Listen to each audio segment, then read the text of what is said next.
Assalamualaikum warahmatullahi wabarakatuh. Bismillahirrahmanirrahim. Hamdan syukran wa sallu ala Rasulullah sallallahu alaihi wasallam amma ba'd.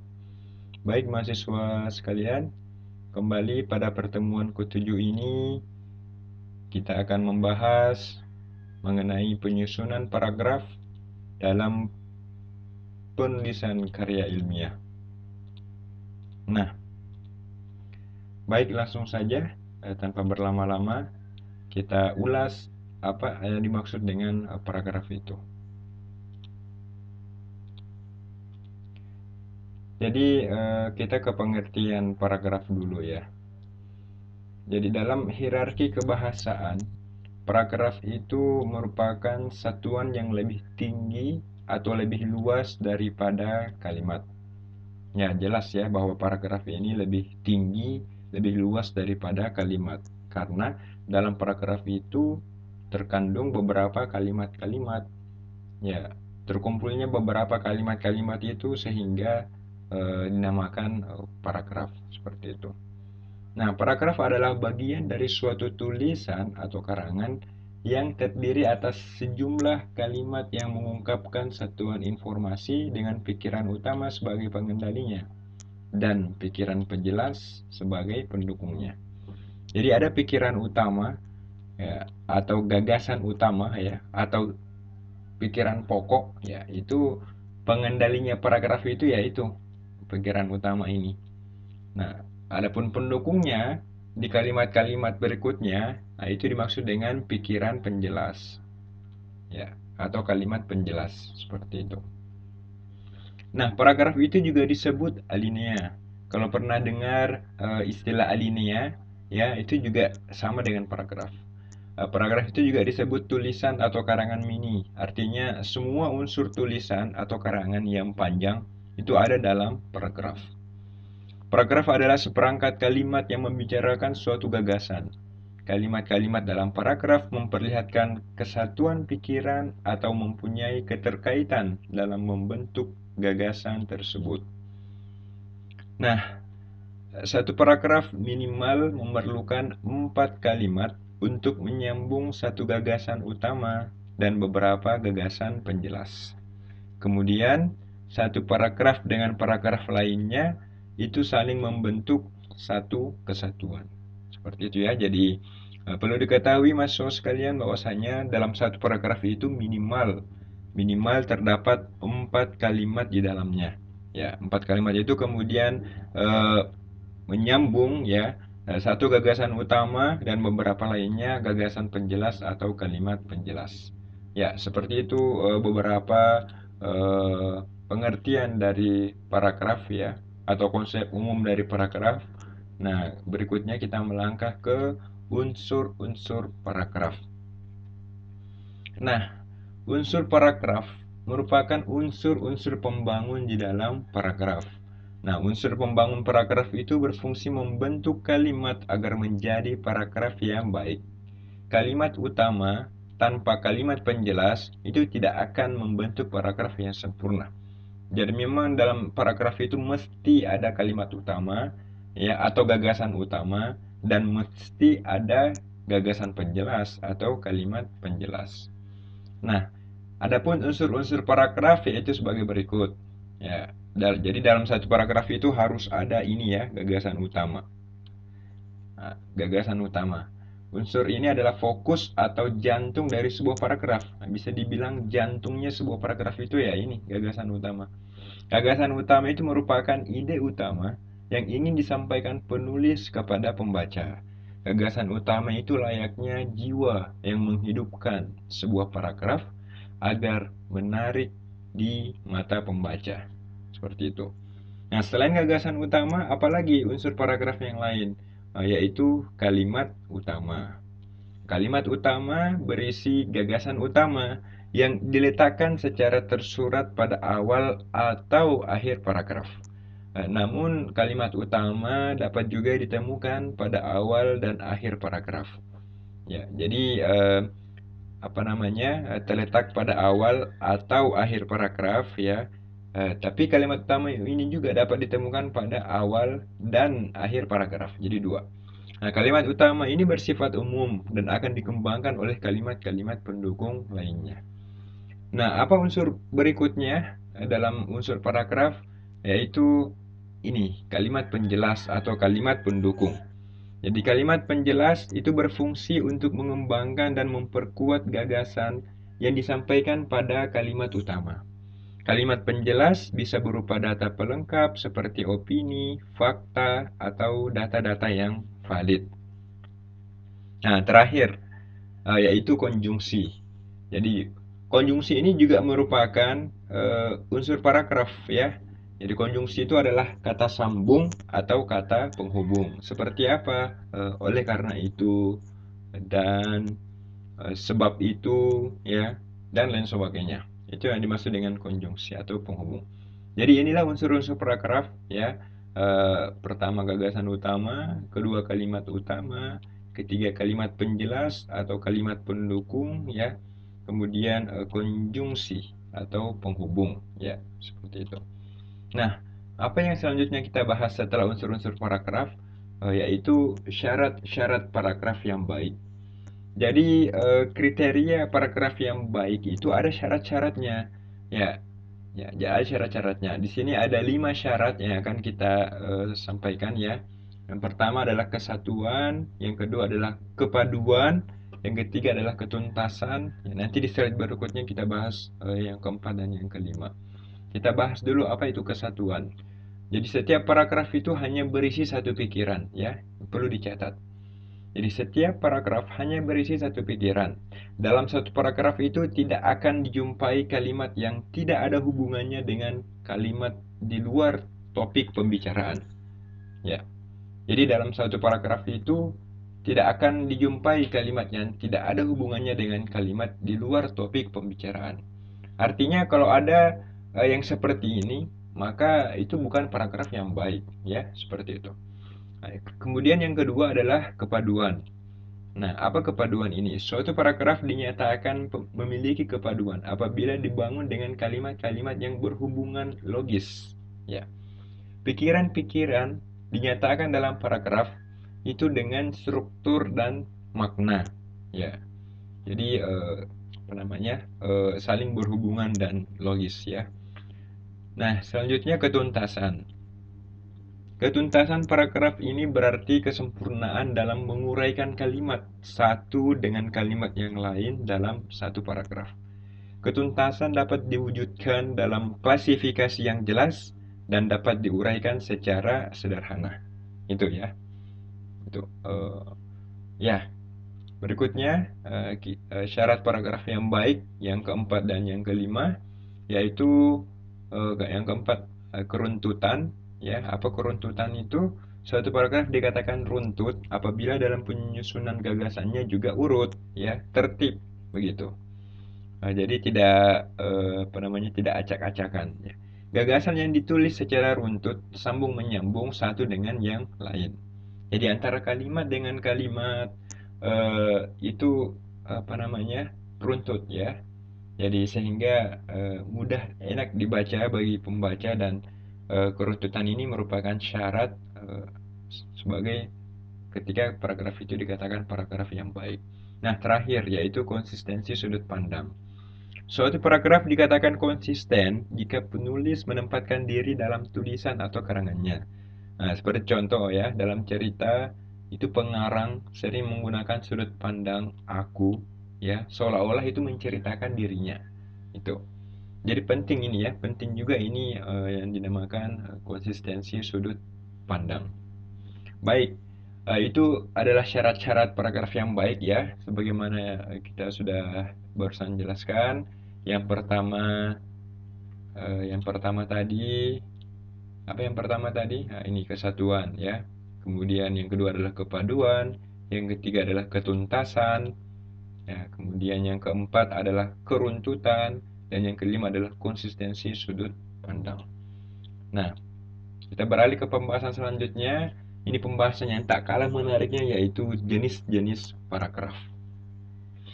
Jadi ada banyak sekali jenis-jenis paragraf ya, mahasiswa sekalian.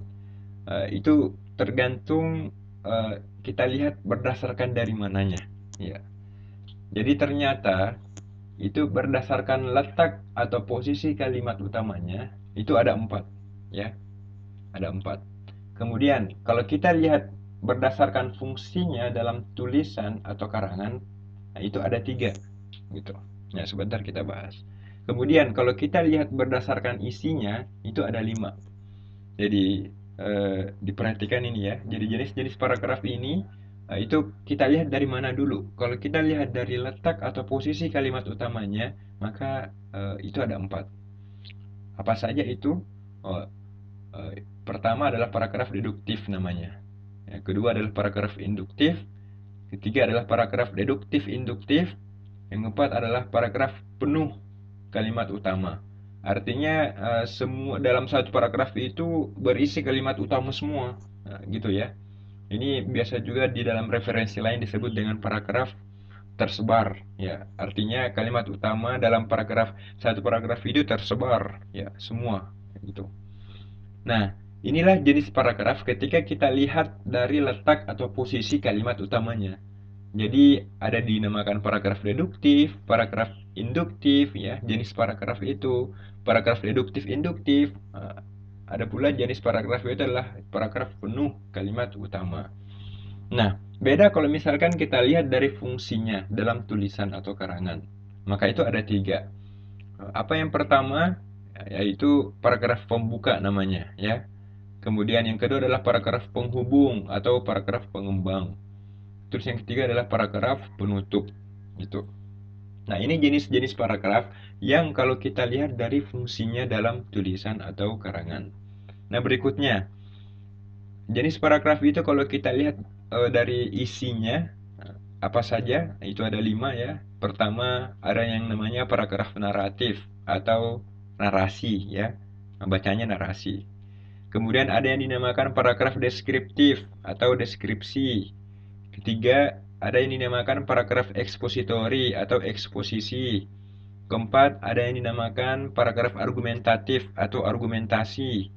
Dan yang kelima, ada yang dinamakan paragraf persuasif atau persuasi, gitu. Jadi sekali lagi ya, kalau paragraf itu kita lihat dari berdasarkan isinya, maka jenis paragraf itu ada 5. Nah, yaitu paragraf narasi, deskripsi, eksposisi, argumentasi, dan persuasi.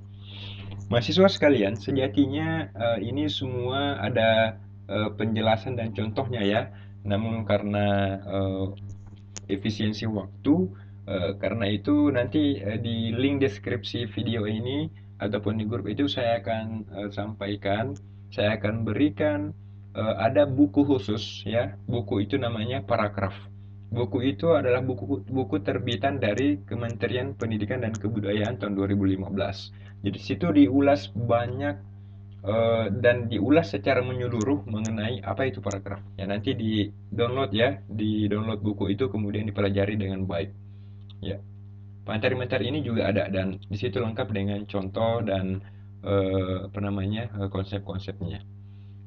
Baik, berikutnya ya, kita ke pembahasan terakhir yaitu pengembangan paragraf. Jadi perlu itu ya, perlu paragraf itu dikembangkan.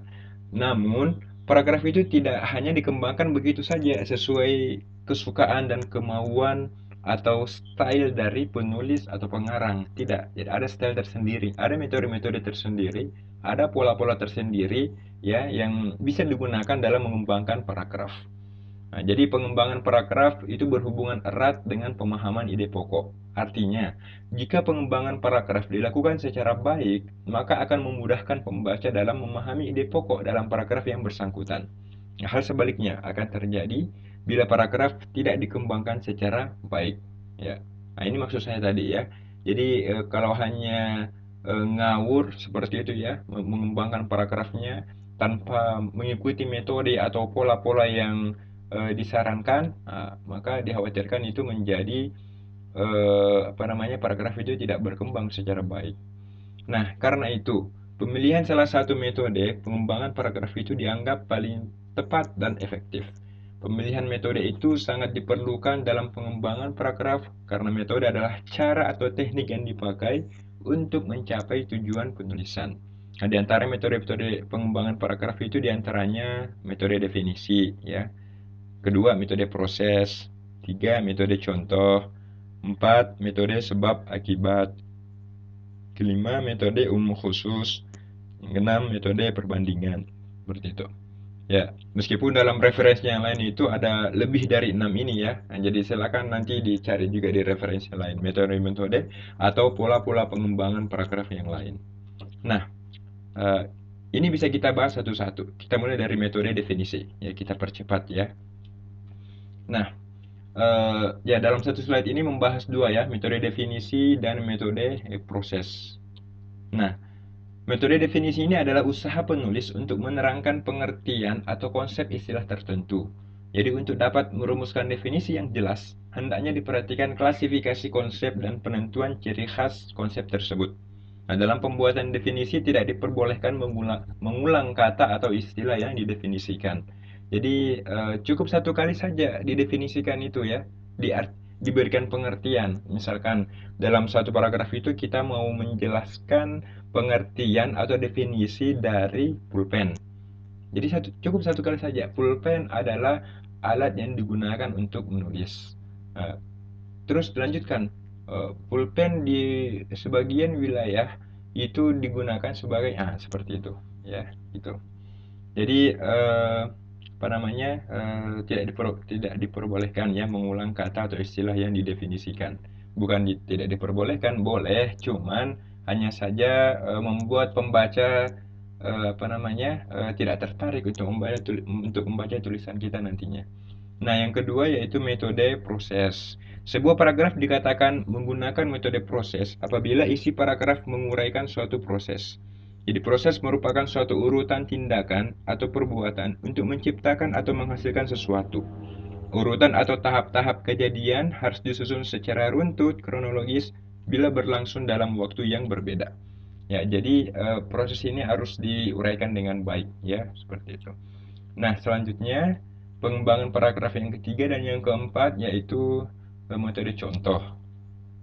Pengembangan paragraf dengan metode contoh ini biasanya diawali dengan kalimat topik yang menjadi inti pembicaraan. Kemudian diikuti oleh contoh-contoh sebagai gagasan pendukung. Nah, dalam karangan ilmiah, contoh dan ilustrasi itu selalu ditampilkan. Jadi dengan apa namanya menggunakan metode contoh ini juga baik dalam mengembangkan paragraf. Ya, artinya membuat pembaca itu lebih lebih tertarik dan ingin membaca tulisan kita. Ada contohnya seperti itu. Nah, metode sebab akibat. Metode sebab akibat, metode pengembangan paragraf sebab akibat ya atau akibat sebab. Nah, ini bisa dibalik juga. Ini dipakai untuk menerangkan suatu kejadian dan akibat yang ditimbulkannya atau sebaliknya. Nah, kalau pengembangan paragraf menggunakan metode sebab akibat, maka fakta yang menjadi sebab terjadinya sesuatu itu dikemukakan lebih dahulu, ya. Kemudian diikuti rincian-rincian sebagai akibatnya. Nah, kalau kebalikannya, pengembangan akibat sebab, nah itu diawali oleh akibat suatu kejadian sebagai pikiran utamanya, lalu diikuti oleh sebab-sebab sebagai pikiran penjelasnya. Seperti itu, ya. Itu metode sebab akibat. Kemudian yang kelima yaitu metode umum khusus atau deduktif induktif. Nah, pengembangan paragraf yang kelima ini yaitu bisa kita menggunakan pola atau metode umum khusus atau khusus umum ya, deduktif induktif atau induktif induktif namanya. Induktif deduktif. Nah, pengembangan paragraf dengan metode umum khusus ini adalah paragraf yang menempatkan kalimat utama pada awal, kemudian diikuti oleh kalimat-kalimat penjelas. Kalimat utama berupa gagasan yang sifatnya lebih umum. Pengembangan paragraf jenis ini juga dinamakan pengembangan paragraf deduktif, ya. Jadi, kalimat utama yang gagasan sifatnya lebih umum, ya, maka ini dinamakan pengembangan paragraf deduktif, ya. Ya, seperti sini. Itu sebaliknya. Pengembangan paragraf dengan metode khusus umum adalah paragraf yang menempatkan kalimat-kalimat penjelas pada bagian awal. Jadi setelah diuraikan gagasan-gagasan khusus, kemudian paragraf diakhiri dengan gagasan pokok yang sifatnya lebih umum. Nah, jenis ini dinamakan paragraf induktif. Gitu ya. Jadi kalau awalnya kita uraikan dulu gagasan-gagasan khusus, kemudian kita akhiri dengan gagasan pokok yang sifatnya lebih umum, maka itu dinamakan paragraf induktif. Artinya itu adalah pola yang kita gunakan ini dengan metode khusus umum. Itu dibalik ya. Jadi bisa umum khusus, bisa khusus umum. Ya, itu enggak apa-apa ya. Itu. Jadi namanya deduktif induktif, bisa juga induktif deduktif seperti itu. Ya, dipaham ya. Kemudian terakhir, ya, pengembangan paragraf yang terakhir ya bisa kita gunakan yaitu dengan metode atau pola perbandingan.